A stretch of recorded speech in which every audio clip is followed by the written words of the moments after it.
Chapter 8. Something stepped on a little stick. As soon as the twig cracked, my eyes snapped open and I was wide awake. I held my breath and kept as still as I could. Whatever it was that was sneaking up on me knew I'd woke up, 'cause it stopped moving and kept as still as it could too. Even though my head was still under my blanket, I could feel two eyes staring at me real hard. And I knew these weren't critter eyes. These eyes made the hair on the back of my neck raise up the way only human being eyes can do. Without wiggling or jiggling around too much under my blanket, I got my fingers wrapped around my jackknife. Right when I was ready to push the covers off of me and start running or stabbing, whoever it was that had been watching jumped right on top of me. I was as trapped as a roach under a dish rag. I tried to guess the exact spot that the person's heart was at, then pulled my knife back. A voice said, "If you ain't a kid called Bud from the home, I'm really sorry about jumping on you like this." It was Bugs. When I tried to talk, it felt like I had to suck all the air out of Flint. I finally got breathing right and said, "Doggone it, Bugs, it is me. You nearly scared me to death." He got off of me, and I threw the blanket over to the side. "You don't know how lucky you are. I was just about fixing to stab you in the heart." Bugs looked like he knew he'd just had a real close call.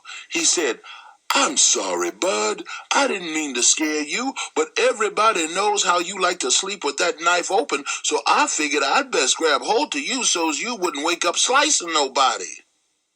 Shucks. Even though it was Bugs who'd come real close to getting his heart poked, I was the one who was still having trouble catching my breath. I asked, "How come you aren't back at the home?" But before he had a chance to answer, I knew. "You're on the lam." Bugs said, "Yep, I'm going back to riding the rails. When I heard about you beating that kid up so bad that you had to take off, I figured it was time for me to get going too. I thought you might be hanging around the library, so I come down to see if you wanted to go with me." "Where you heading?" "There's always fruits to be picked out west. I heard we can make enough money to get by out there. There's supposed to be a train leaving sometime tomorrow. Did you really beat that kid up in the foster home?" I said, "Uh-huh.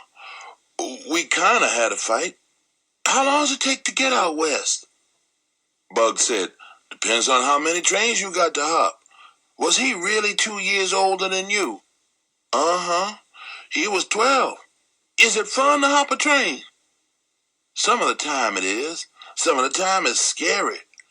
We heard he was kind of big, too. Was he?"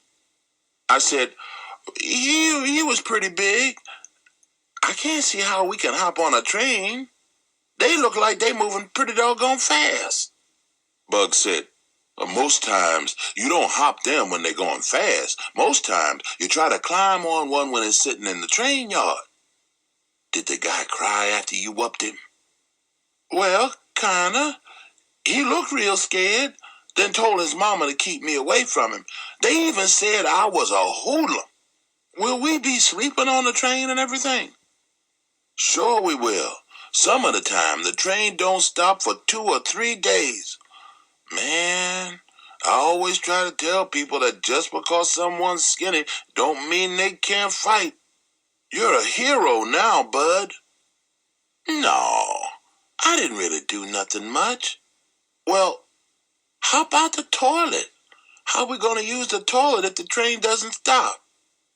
Bug said, "You just kind of lean out of the door and go."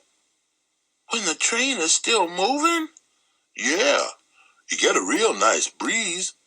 "Oh, man, that sounds great. Count me in. I can't wait." Bug spit a big glob of slop in his hand and said, "I knew I could depend on you, Bud."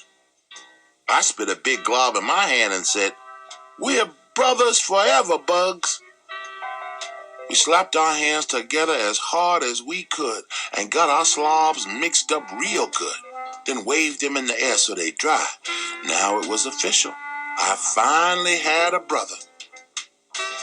Bugs said, "We'll go down to the mission. There's bound to be someone there that knows about where we can hop this train. Then we'll be on the lam together."